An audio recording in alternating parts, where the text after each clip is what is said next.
bienvenue à toutes dans le podcast révolutionnaire Minceur. Ici, on aborde tous les sujets, les méthodes, les astuces possibles et inimaginables pour vous aider à déstocker graisse, eau, les kilos émotionnels. En bref, tous les outils possibles pour vous permettre de vous réconcilier enfin avec votre corps, ce précieux. Bonjour à tous et bienvenue dans ce nouvel épisode du podcast Minceur. Aujourd'hui, j'accueille Elena. Elena qui est coach vocal, qui t'aide à révéler la star qui est en toi. Et alléluia! Donc, je suis trop contente de te voir ici avec nous aujourd'hui, partager sur cet outil fabuleux qu'est la voix.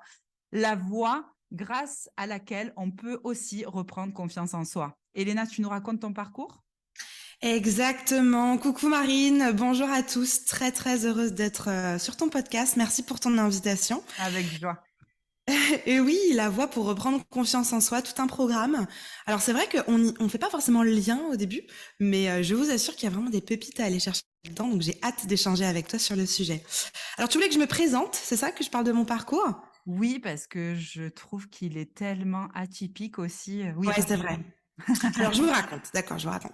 Alors en fait, j'ai commencé à chanter il y a aussi longtemps que je me souvienne. J'ai eu une nounou en fait qui s'est occupée de moi quand j'étais petite et elle m'a toujours dit que je chantais même avant de parler, tu vois. Donc c'est vraiment quelque chose qui m'a accompagnée depuis toute petite. Ouais. Et s'il y a des mamans qui nous écoutent, et je sais que toi-même tu es maman, chantez avec vos enfants, ça va aussi leur donner confiance en eux dès le départ et voilà, leur donner l'audace de prendre la parole. Donc c'est super important. Tellement. Ouais. Et bon, libérer la créativité, bref, on en parlera tout à l'heure. Mais donc voilà, j'ai chanté depuis toujours. Mais moi, ce qui m'a vraiment interpellée quand j'ai commencé le conservatoire à l'âge de 6 ans, c'est qu'en fait, j'ai pris conscience du pouvoir qu'on avait chacun de pouvoir aider l'autre à avancer. Et je pense que c'est quelque chose qui m'a toujours beaucoup interpellée, même encore aujourd'hui. Je pense qu'une de mes premières passions dans la vie, c'est d'aider les autres, bizarrement. Et en fait, je me suis dit que bah tiens, j'aimais chanter, donc pourquoi pas aider les autres à chanter. Le raccourci a été très vite. Et donc, très très jeune, à l'âge de 12 ans, j'ai ouvert une petite chorale. Donc j'avais une chorale d'enfants à cet âge-là. Et donc voilà, je prenais des enfants qui étaient tout timides, qui osaient pas prendre la parole, à chanter, à libérer leur voix et à oser, à oser montrer leur talent. Et puis, je me suis professionnalisée ensuite. Juste après le bac, j'ai ouvert ma petite entreprise pour donner des coachings. Et puis, je me suis formée plus précisément dans le coaching vocal ensuite, en 2015, avec Richard Cross à Paris. Et plus récemment, dans une école internationale de coach vocal à Copenhague, de laquelle maintenant je suis diplômée. Donc j'ai un parcours effectivement super... avec des choses très différentes, des enfants, des personnes âgées, des groupes, des individuels, des artistes, enfin bref. J'ai vraiment touché un petit peu à tout parce que j'avais à cœur de débloquer la voix de chacun, en fait, parce que je pense que on a tous quelque chose à dire. Et Tellement. je voulais débloquer la parole et débloquer la voix de tout le monde. En fait, tu vois, j'ai une amie aussi qui est coach vocal thérapeutique. Elle s'appelle Jessica. Elle te connaît d'ailleurs. Elle a vu tes vidéos sur YouTube. Oh, chouette! Ouais, je lui ai parlé de toi. Et justement, la dernière fois avec elle, je lui disais à quel point j'ai fait du chemin personnellement avec ma voix. Ouais. À l'époque, quand j'étais infirmière en pédopsie, si tu veux, on avait un atelier qui s'appelait Corps et Voix. Et en fait, j'avais des collègues, c'était génial. J'avais des collègues qui animaient ça avec des guitares, qui chantaient. C'était 2 chanteurs. Il y avait un chanteur lyrique et une copine à moi qui est géniale. Et c'est une artiste aussi, elle chante. Et en fait, je lui disais à quel point j'avais du mal même à regarder les gens chanter. Oui. J'étais mal à l'aise. J'étais mal à l'aise même quand ils chantaient et qu'ils me regardaient dans les yeux. Oui. J'ai compris petit à petit que j'avais du mal à connecter à ma propre vulnérabilité. Parce que je trouve que chanter, c'est se mettre à nu, t'es à poil devant quelqu'un. Parce que tu dois faire passer de l'émotion. Chanter pour chanter, je te chante les sardines, j'y vais à tue-tête, il n'y a aucun problème, tu vois. Mais chanter, c'est tu parles de quelque chose de toi que personne ne voit, en fait. Exactement. Et c'est tellement beau. Complètement. En fait, la voix, le son de la voix va faire passer des émotions qui sont au-delà des mots, en fait. Tu vois, je peux te dire 3 phrases de 3 manières différentes. Tu vas comprendre ce que je te dis, non pas par les mots, mais par l'intention, par la manière, par la couleur de la voix, la hauteur de la voix, etc. C'est ce qu'on appelle le non-verbal, en fait. Dans le non-verbal, il y a plein de choses. Il y a autant les mouvements du corps que les intonations, que la couleur de la voix, etc. Donc, effectivement, chanter, mais aussi parler devant une grande foule. On oublie ça souvent, mais parler en public, c'est tout autant difficile parce que voilà, le timbre de notre voix parlée en dit aussi beaucoup, beaucoup, Oh beaucoup là sur notre là là là. personnalité. Tu m'étonnes. Et d'ailleurs, Ouais. en médecine traditionnelle chinoise, en consultation, je ne sais pas si tu sais, mais on prend vraiment, on fait très attention au ton de voix de la personne et on arrive à capter son énergie du jour grâce à Ouais. ça. Ah bah oui, bien sûr. La voix, c'est un organe à part entière, vraiment pour moi, et je l'ai compris. La dernière fois, justement, j'étais en cours, en formation, je formais des formatrices et on a fait un atelier avec Jessica, justement, sur la voix. Et il y a eu cette révélation à l'intérieur de moi parce qu'elle nous a fait chanter devant les gens en se regardant dans les yeux, enfin bon, voilà. Et cette révélation, Elena, vraiment, c'était, en fait, il n'y a pas de je chante faux. Il y a quelque chose de faux à l'intérieur de moi. Est-ce que je Oui. suis capable d'aller mettre la lumière dessus et arrêter en fait de me faire croire que j'ai un problème avec ma voix, chose qui est fausse. On a tous des belles Exactement. voix, c'est des voix en tout cas, peut-être on n'est pas tous Ouais. prédestinés à des chanteurs et voilà, non, ok, on n'est pas tous des Céline Dion peut-être, mais pour dire en fait c'est quand on chante faux, c'est parce qu'on veut, j'ai eu vraiment cette impression quand j'ai fait l'exercice de je veux être quelqu'un d'autre, je veux me faire passer peut-être pour quelqu'un d'autre, alors Oui. que juste moi c'est déjà parfait, tu vois. Absolument. Absolument. C'est important de comprendre que on n'a pas besoin de maquiller sa voix. Mais tu vois, c'est ce que tu dis aussi tous les jours par rapport au corps. On n'a pas besoin de le cacher, on peut être soi-même. Et je pense qu'aujourd'hui, c'est la même chose avec la voix. On veut se cacher derrière, ah, mais je vais imiter Céline Dion et ça sera mieux. Parce que Ouais, moi, ma voix, elle est pas assez bien. Tu vois? complètement. Alors que non. Je pense que, au même titre qu'on a tous quelque chose à dire, on a tous une voix à faire entendre, on a tous une particularité dans sa voix, et je pense que c'est super important de la découvrir pour la faire entendre, parce que chaque voix est porteuse d'une histoire et d'une émotion, et que simplement copier l'histoire ou l'émotion de quelqu'un d'autre, ça sera beaucoup moins authentique.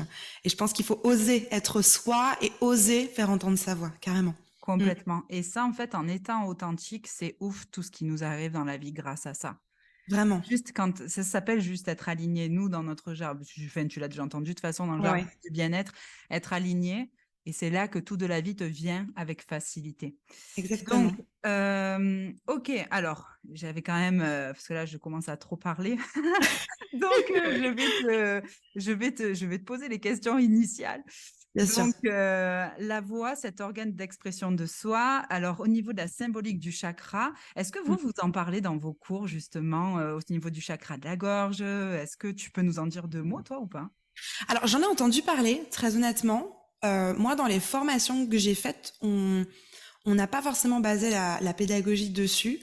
Par contre, oui, j'ai entendu parler du chakra de la gorge. Alors, je suis pas une experte en chakra. Par contre, ce que j'ai pu observer par rapport à la gorge, et même moi dans mon histoire, c'est qu'elle s'active souvent avec une émotion très très triste. Je prends D'accord. l'exemple d'un enterrement, par exemple, et quelqu'un qui dit non mais j'ai pas pu parler à l'enterrement. Alors, on va dire oui, mais c'est l'émotion. Évidemment, c'est l'émotion, mais l'émotion va engager une mécanique des muscles qui vont fermer en fait les muscles de la gorge qui s'appellent les muscles constricteurs, qui vont se contracter et donc du coup avoir une espèce de pression sur le larynx qui est un cartilage et les cordes vocales du coup vont être complètement bloquées et le mécanisme de vibration va être beaucoup plus difficile, voire impossible, à cause du coup de ce mécanisme de fermeture. C'est vraiment de la mécanique au final. On arrive d'une émotion et cette émotion va déclencher une mécanique. Ça, c'est très important de le comprendre parce que, en fait, souvent, on me dit, mais Elena, j'arrive pas à chanter quand j'ai cette émotion. Et en fait, le problème n'est pas d'enfoncer la porte. C'est-à-dire d'essayer d'ouvrir la mécanique à tout prix. On est des humains, on a des émotions et c'est normal. On n'est pas des robots. Il n'y a pas un petit bouton sur lequel on appuie pour ouvrir les mécanismes. Le travail qu'il faut faire, c'est le travail sur les émotions.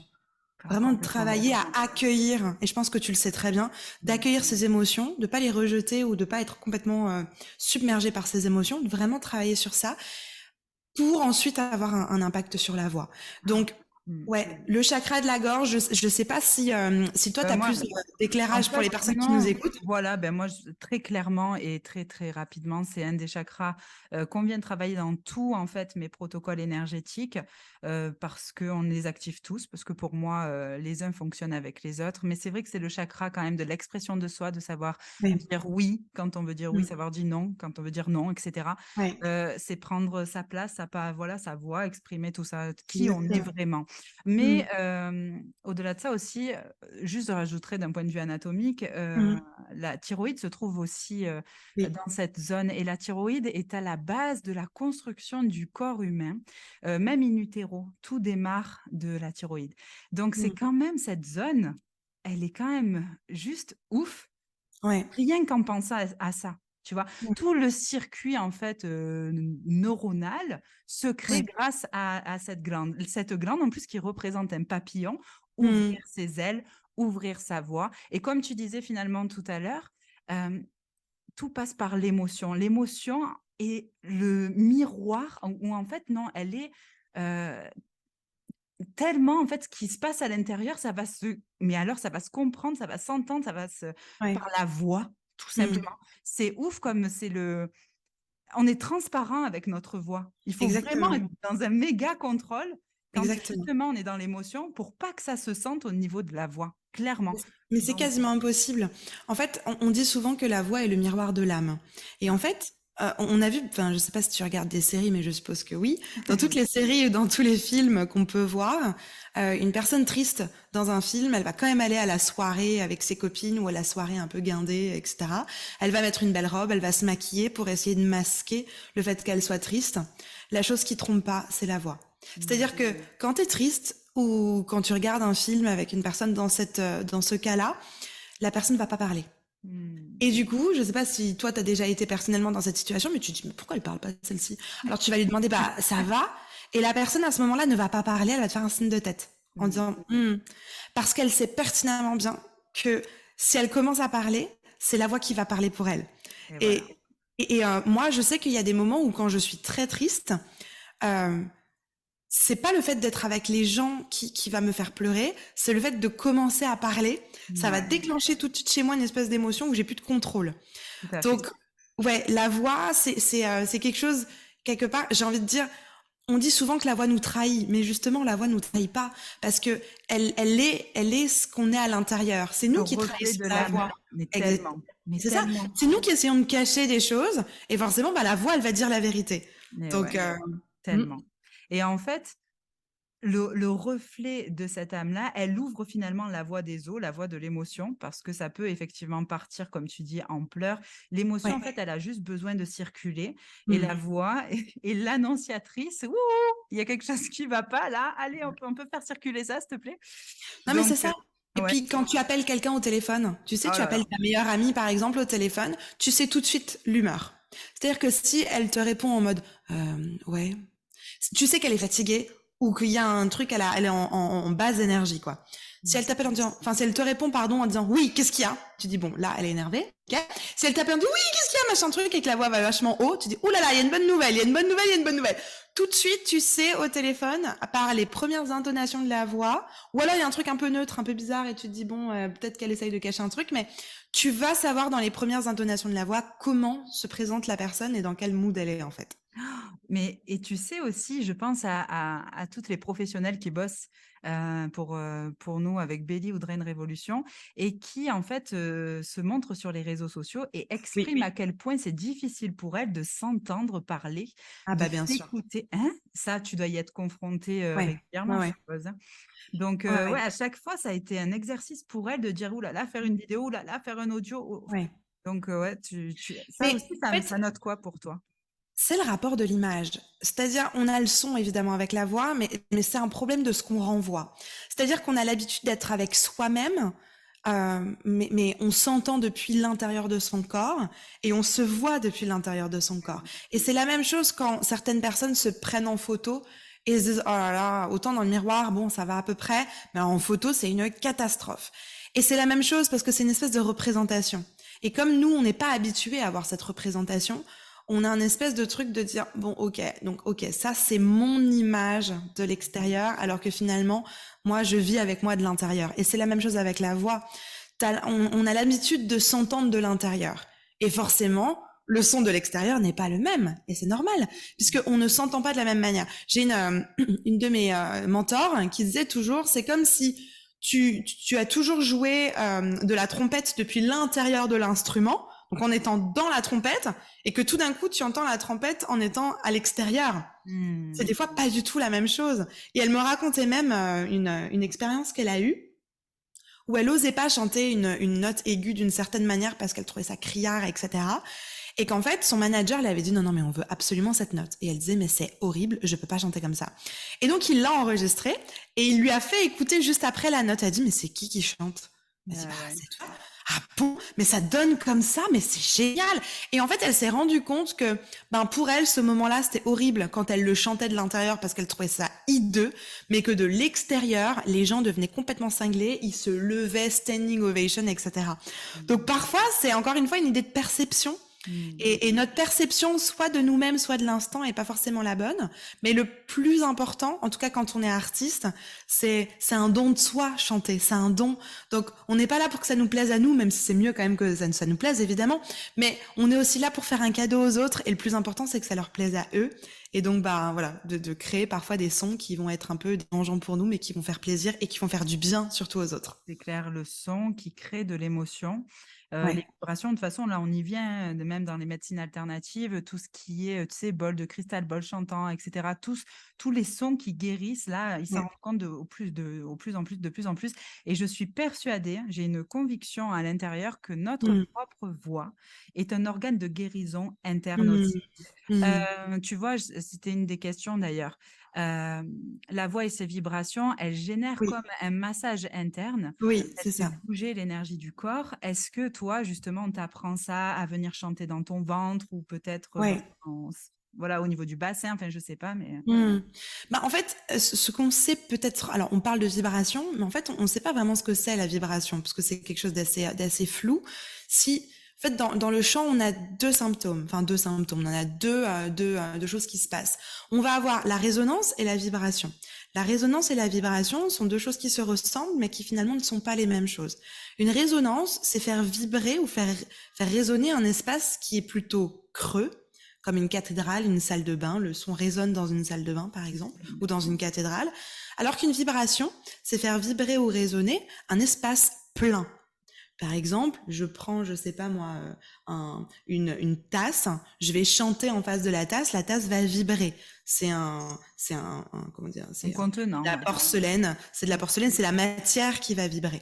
Et donc du coup, dans notre corps, quand on parle ou quand on chante, on va avoir aussi des caisses de résonance qui résonnent et des particules qui vibrent. Les particules qui vibrent dans notre corps, c'est les os. Et donc c'est super intéressant de se dire qu'au final, quand je parle et quand je chante, tout le corps vibre.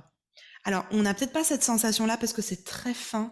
Et comme on vit avec depuis toujours, on n'a plus cette sensation-là. Mais je vous conseille vraiment de faire l'exercice à la maison et de juste faire un son et de l'arrêter. Par exemple, de vous mettre avec la main, pas avec le bras tendu ou pas avec le bras complètement... à 90 degrés, mais de faire une espèce de moitié-moitié. Il n'est pas complètement tendu, il est peut-être 10% au-delà de tendu, votre bras, et juste d'aller chercher un son à peu près, je dirais quand même fort dans les graves. On va le faire avec toi, Marie, tu vas voir si tu le sens. Et d'aller faire peut-être sur 3 secondes le son, 3 secondes je m'arrête. 3 secondes le son, 3 secondes je m'arrête. Pour créer un peu l'effet du téléphone quand il vibre, tu sais, le zzz, zzz, zzz, et d'aller regarder si on sent une toute légère vibration, un léger picotement dans les doigts. Donc on y va, on tend d'abord le bras super droit et ensuite on le relâche un tout petit peu, voilà, pour qu'il soit en semi-flexion.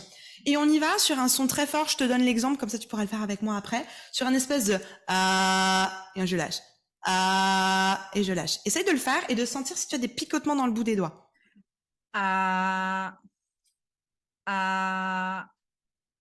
Je sens effectivement que comme s'il y avait de la circulation qui s'activait. Exactement. Voilà. Exactement. Ouais, okay. Exactement. Et donc, en fait, l'idée, Pour un travail, comme tu parlais de médecine, alors j'ai pas fait d'études sur le sujet, donc je pourrais pas te dire oui ou non, mais je pense que j'ai la même conviction que toi, et je pense que de juste faire ce travail vibratoire avec des sons, mais complètement aléatoires, on n'est pas du tout là pour faire une chanson ou pour chanter comme Céline Dion, on est juste là pour faire une exploration vocale et d'aller chercher des sons autant ah, ou des trucs un peu vraiment dans tous les sens, d'avoir cette liberté vocale justement de laisser sortir n'importe quel son. Alors faites-le peut-être au démarrage quand vous êtes seul à la maison pour pas vous sentir gêné, parce qu'il faut vraiment avoir l'audace de sortir le son. Mais oui, vous allez sentir des vibrations un petit peu partout. Plus elles sont graves, vos vibrations, plus vous allez les sentir dans le bas du corps. Plus le son est aigu, plus vous allez sentir les vibrations dans le haut du corps. Et il y a un nom pour ça s'appelle la palesthésie. La D'accord. palesthésie, c'est la vibration des os en fonction du hertz de ma note, Ok. en fonction de la hauteur de ma note. Et nous, on l'utilise beaucoup, en tout cas moi j'ai été formée à la palesthésie pour aider les gens à recorporaliser, à se reconnecter au corps quand ils chantent, mais aussi pour les aider dans la justesse. Parce qu'en fait, la palesthésie, ou on appelle ça aussi le clavier palesthésique, c'est qu'en fait, il y a pour chaque hauteur de note, comme un piano, pour chaque hauteur, il y a un endroit du corps. Si je fais ah, cette note-là, je sais qu'elle va vibrer sur mon menton, par exemple. C'est une espèce de reconnexion entre le son que je produis et la vibration qu'il produit dans le corps. Ah ouais, c'est génial. C'est génial. Je trouve que c'est des super outils justement pour se Ouais, réapproprier son corps, les ouais, paroles de ouais. son corps. Enfin, même c'est Mm. pour ça en fait qu'on l'utilisait beaucoup en pédopsychiatrie. Ça te Ouais. permet évidemment d'agir sur l'expression de soi, sur le développement de la confiance, de l'estime de soi. Mm. Mais évidemment, ça permet de retrouver cette corporalité, un peu ces contours, devenir, ouais, se sentir contenu parce que notre Oui. voix, elle part de nous. Et elle Mm. s'échappe ensuite. Enfin bon, c'est très, on Ouais. peut pousser le sujet de manière philosophique, mais au-delà de ça, Mm. j'avais juste envie aussi de rajouter ça, que la première des thérapies, de toute manière, c'est celle par la parole. Le fait Mm. de libérer sa voix, de libérer ses mots par les Oui. mots, M-A-U-X Oui. par les M-O-T-S. Donc, même j'ai envie de vous dire, je trouve que c'est un bel acte symbolique que de venir travailler en coaching vocal thérapeutique ou en coaching vocal, enfin, je sais pas Mm. comment on appelle ça. Comment tu appelles ça, toi, Voilà. des séances de coaching vocal? Moi, j'appelle ça même de l'accompagnement vocal parce que, en Voilà. fait, pour moi, alors, on parle de la même chose, bien évidemment. La seule chose, c'est que moi, j'ai arrêté de faire juste du coaching à la séance parce qu'en fait, je trouve qu'une personne qui entame ce genre de travail, il faut un suivi, forcément. Et Mmh. donc, du coup, c'est pour ça que je parle d'accompagnement vocal. Parce que selon moi, il y a avant la séance, pendant la séance, après la séance, peut-être 3 semaines après, on fait un petit point et ensuite, on reprend encore une autre séance d'accompagnement. Mais Super. pour moi, c'est pas juste prendre quelqu'un, la faire des sons un peu, voilà, dans tous les sens pendant 1 heure, puis la laisser repartir et dire bon bah au revoir. Enfin, c'est un travail tellement profond et tellement intime qui a besoin d'un fil rouge. Il y a Mmh. besoin de cette continuité pour suivre et accompagner la personne. Donc ouais, après voilà, peu importe le praticien que vous allez aller voir, je pense que la seule chose qui est fondamentale, c'est que vous vous sentiez en confiance avec cette personne. Parce que voilà, la voix, c'est quand même, on se livre, on le disait tout à l'heure, hein, on est vraiment à nu. Et donc je Tellement. pense qu'il faut voilà, se sentir à l'aise, avoir le feeling avec la personne et pouvoir ouais juste avoir la liberté de lâcher prise avec des sons un peu étranges pour libérer, entamer ce travail libérateur. Et je pense qu'il faut juste voilà que vous soyez confortable avec la personne qui vous écoute et qui vous fait travailler. Donc vraiment, moi, je mettrais au cœur de ce podcast que travailler sa voix, c'est venir aussi se libérer de ses mots, Ouais, ouais, par ouais. la voix. Et en fait, est-ce qu'on peut un peu dédiaboliser peut-être, la première séance de coaching vocal, d'accompagnement en fait? Parce que tu sais, Mm. pour quelqu'un moi, par exemple, la première fois que j'ai eu affaire à un exercice comme ça, je me suis dit: «Oh là là, elle va me faire chanter direct». Est-ce que c'est vrai? Mm. En fait, ça va dépendre dépendre pardon de la personne que vous allez consulter. C'est-à-dire que il y a autant de spécialistes hein, qu'il y a de coachs vocal et on a tous notre manière de faire. Moi, je sais que ma spécialité c'est la technique. Je sais que je sais la petite virgule, le petit point qui va faire la différence quand il y a un blocage, quand il y a quelque chose. C'est ma spécialité et donc j'accompagne aussi des personnes dans la gestion de leur traumatisme par la voix. Voilà, j'ai eu plusieurs personnes qui ne pouvaient pas chanter, qui sont venues faire mon accompagnement et par lesquelles j'ai pu les aider à libérer leur voix. Mais c'est sûr que je vais pas traiter ces personnes-là de la même manière qu'un chanteur qui prépare son nouveau disque et on a besoin de faire du travail purement technique. Donc en fait, bien sûr qu'on peut dédiaboliser, si on peut dire, le premier coaching vocal en juste disant que si vous trouvez un praticien qui juste est à l'écoute de qui vous êtes et en fait est prêt à se mettre à votre service, et on en parlera tout à l'heure dans la différence entre le prof de chant et le coach vocal, Mhm. qui est finalement une différence de posture entre le professeur et le coach. Si je fais une mini introduction par rapport à ce qu'on va dire tout à l'heure, mais pour moi, le coach se met à la disposition de la personne. Le coach rejoint la personne là où elle est. Mhm. Et donc, je pense que si vous trouvez quelqu'un avec cette intelligence-là, ça posera pas de problème. Parce qu'il y aura pas la chose de c'est moi qui rentre dans le cadre. Non.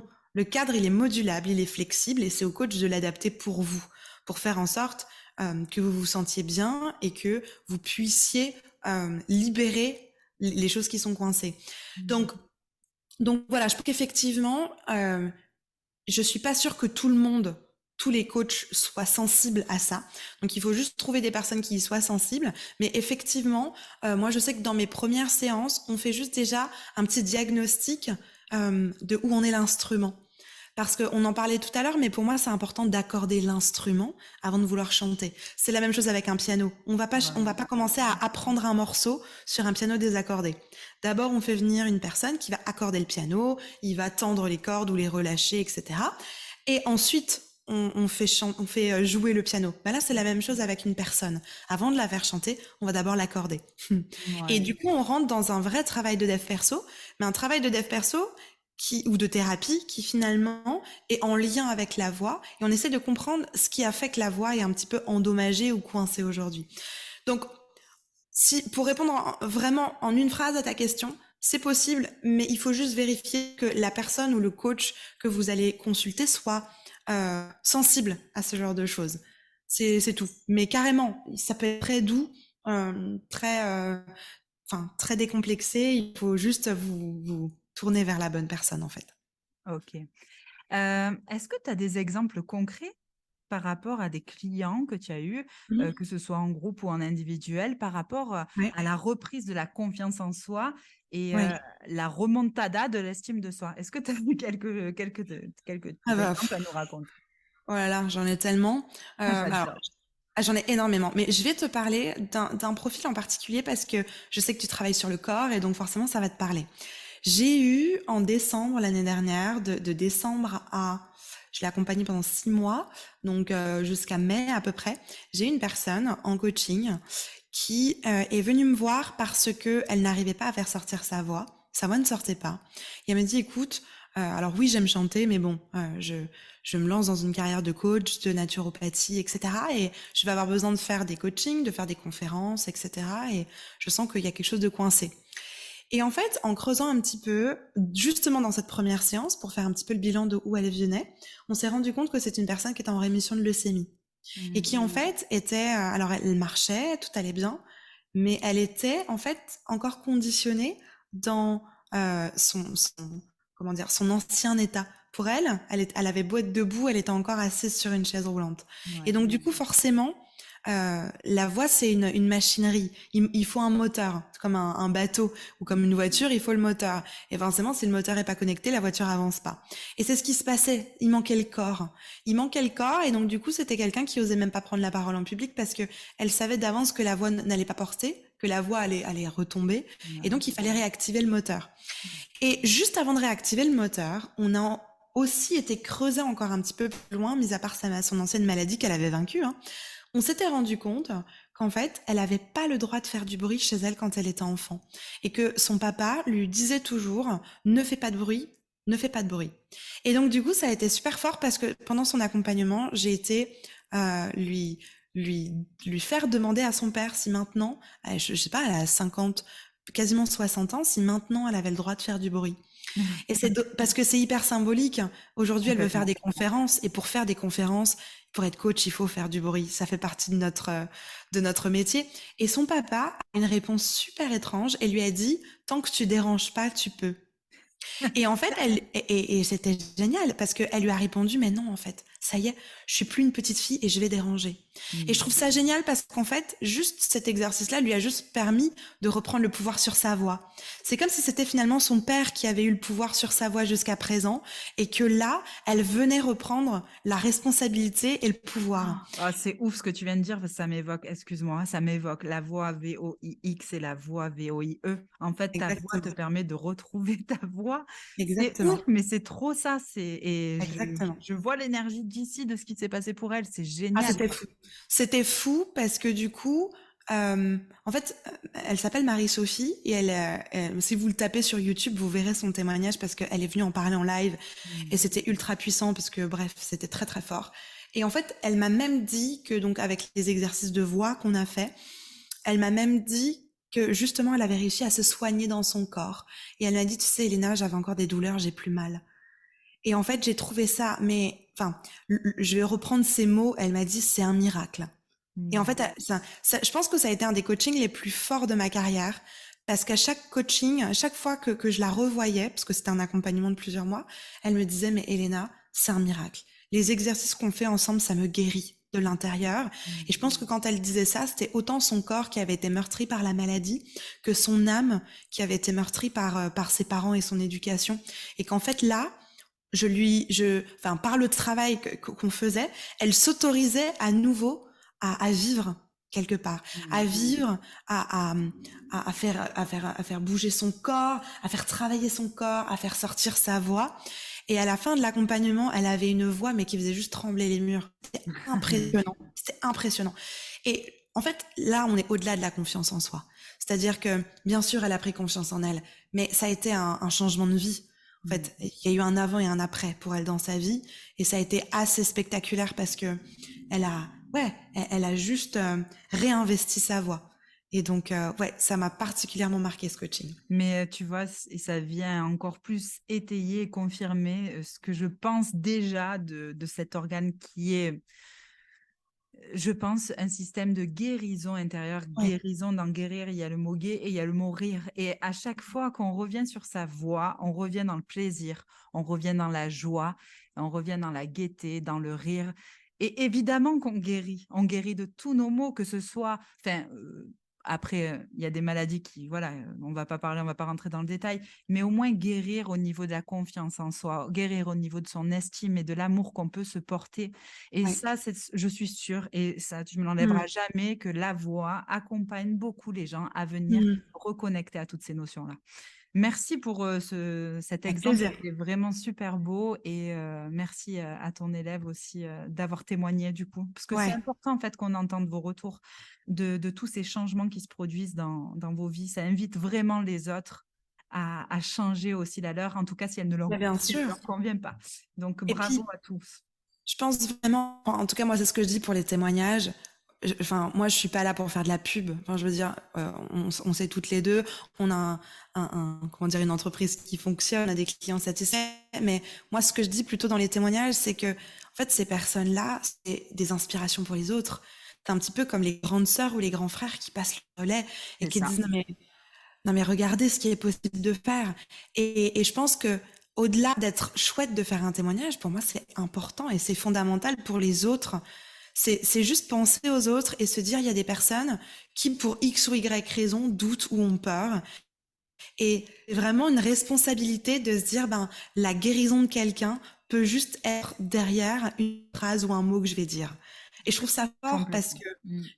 que chacun a ce pouvoir-là. Mais dans n'importe quel domaine, en fait. Dans n'importe quel domaine. Il faut juste avoir la sagesse d'esprit de le faire correctement sans avoir derrière, comme on le disait, des mauvaises intentions, de rester juste authentique. Parce que, voilà, entre les belles paroles et la manipulation et tout ça, enfin, le créneau est fin. Donc c'est juste de vraiment le penser de manière intelligente et de le faire correctement. Mais bien sûr, faites-le et témoignez si vous avez vécu de belles choses parce que ça va changer la vie des autres qui vous écoutent. Donc c'est C'est important. ça, et c'est ce que je disais en fait. Tu sais, il y a une expression qui dit brille, fais briller ta lumière, ça va inviter les autres à en faire autant. Et moi, je rajouterais le fait que tu mettes la lumière, ça permet aux autres surtout de trouver l'interrupteur pour allumer la leur, quoi, tu vois. Allez, go! Fais C'est briller ça, ta lumière et que tout le monde sache comment tu as fait parce que oui, ça peut aider. Alors, exactement. la dernière question pour toi, et on l'a un peu abordé, donc c'est quoi la différence finalement entre un prof de chant et un coach vocal? Oui, alors en fait, si je reprends ce que je disais tout à l'heure, il y a la différence déjà de posture entre un prof et un coach. Pour moi, un prof, et je pense qu'on l'a tous vécu à l'école, c'est quelqu'un qui a un programme, c'est quelqu'un en fait qui sait où est-ce qu'il va, et en fait, c'est soit tu rentres dans le wagon, soit tu rentres pas. Et le problème, c'est que quand tu n'arrives pas à connecter avec le wagon du prof, qu'est-ce qui se passe? Tu te dis non mais je suis nulle, je suis pas capable, c'est pas pour moi, je vais laisser tomber. Et moi, je reçois énormément de personnes qui ont pris des cours de chant avec un professeur et qui ont dit mais oh là là, je me suis sentie tellement nulle parce qu'elle m'a fait faire une vocalise un petit peu difficile, j'étais pas capable de la faire et du coup je me suis Hmm, sentie. d'accord. Alors j'ai vraiment rien contre les profs. Je pense qu'il y a juste des périodes de vie ou des profils qui sont bien pour les profs et d'autres qui sont bien pour les coachs. Et je pense qu'il faut juste avoir la présence d'esprit et juste l'humilité de se dire ok, moi je suis plutôt pour ce public ou je suis plutôt sur ce public. C'est voilà, c'est deux manières de faire. Et je pense aussi que le professeur de chant arrive de l'héritage de la musique classique, qui est une manière d'enseigner le chant qui n'a absolument rien à voir avec tout le reste. Le chant pop, rock, folk, R&B, soul, gospel, etc., qui est une manière de chanter qu'on va traiter à part. Un professeur de chant classique, en fait, son but, c'est de vous préparer quelque part à chanter de l'opéra. Donc, en fait, de former votre voix à être capable de chanter de l'opéra. Donc, vous ne pouvez faire, enfin, rien d'autre. C'est comme la danse classique. Vous devez formater votre corps à reproduire les mouvements. Il y a les pointes avec les pieds qui font très mal, etc. Il y a toute une mise à disposition du corps, et là, dans le chant classique, une mise à disposition de la voix pour cet art, qui est finalement pas du tout la même chose dans les autres styles de voix, ou au Mhm. contraire, bien sûr, il y a des règles. Dans le gospel, il y a des règles, il faut que tu chantes fort. Si tu chantes du gospel avec une voix un petit peu blanche et vaporeuse, ça marche pas, hein, évidemment. Mais bien sûr qu'il y a des règles, mais tu as quand même la liberté d'être toi-même. Et Hmm. c'est ça que je trouve juste génial. Et c'est pour ça que moi, le chant lyrique m'a pas forcément attiré, même si je trouve ça très impressionnant. Moi, j'avais l'impression de pouvoir, enfin, j'avais vraiment envie de vouloir être moi-même, de pouvoir exprimer qui je suis au travers du chant. Et j'ai trouvé que dans le reste de la musique qu'on pourrait appeler les musiques amplifiées, parce qu'on chante avec un micro, alors que dans l'opéra, on va chanter sans micro. Dans les musiques amplifiées, en fait, on a la liberté de pouvoir changer la mélodie, faire de l'impro, etc. Chose que tu peux pas faire en classique, il y a pas d'impro, hein. Hmm. Donc, donc voilà, je pense que c'est cet héritage-là que du coup le professeur, il va te préparer à chanter quelque chose et il faut que tu rentres dans le moule. Alors qu'un coach, et j'en parlais tout à l'heure, il va s'adapter à ton moule à toi. Il va Ouais. s'adapter à ce que tu as envie de chanter, comment tu as envie de le faire. Et c'est vrai que moi, la première question que je pose souvent dans mes coachings, c'est t'as envie de quoi? Comment tu veux que ta voix sonne et qu'est-ce que tu veux chanter? Et là, souvent, c'est un peu le choc de mes coachés qui disent, mais tu vas pas m'imposer une chanson, tu vas pas me dire de chanter comme ci, comme ça. Parce que vous êtes vous-même des artistes et j'ai envie de vous accompagner dans votre créativité, j'ai pas envie de vous brider en fait. Donc voilà, je pense que les deux postes sont OK. C'est Hmm. juste des sensibilités, peut-être des accompagnements à différents niveaux de votre parcours de chanteur ou de voix parlée. Mais voilà, moi, je me suis toujours beaucoup plus retrouvée dans le coaching parce que je pense avoir une âme de coach qui est beaucoup dans la flexibilité, dans l'écoute et dans le fait de servir les autres plutôt que de rester derrière mon piano à dire bon ben l'exercice c'est ça, tu vas rentrer dedans et voilà, c'est pas ma personnalité. Et puis voilà, j'ai plus une âme de coach sportif qu'une prof de yoga. Tu vois, Ah j'ai bon? plus cette âme un peu pom-pom girl, donc ça m'allait vachement mieux. Hmm. Mais voilà, c'est deux métiers. En fait, je dirais que c'est deux métiers différents et Ok. que il faut pas hésiter à aller, si c'est quelque chose qui vous intéresse, à aller Essayer. tester les deux Mhm. et de voir ce qui vous convient le mieux. C'est ça. Elena, c'est quoi ta chanson préférée? Bonne question. Euh, Ma chanson préférée, alors j'en ai plein, j'en ai tellement. Je veux dire, allez, la première qui me vient en tête là, que j'aime énormément et que j'ai beaucoup chanté, c'est une chanson du film The Greatest Showman. Je sais pas si tu l'as vu ce film. Non, ça me C'est parle pas. avec Hugh Jackman. C'est une comédie musicale. Alors le film, moi je l'ai pas trouvé terrible, mais c'est pas grave. La BO, par contre, les chansons sont juste incroyables. Et c'est une chanson qui parle d'une fille qui n'a jamais été acceptée telle qu'elle est et qui revendique et dit je suis moi. Donc la chanson Yes. s'appelle This Is Me. Peut-être que tu as entendu cette chanson. Wanna Non, mais shout I wanna cut me down. I wanna set a flag, gonna try them out. I am brave, I am bruised.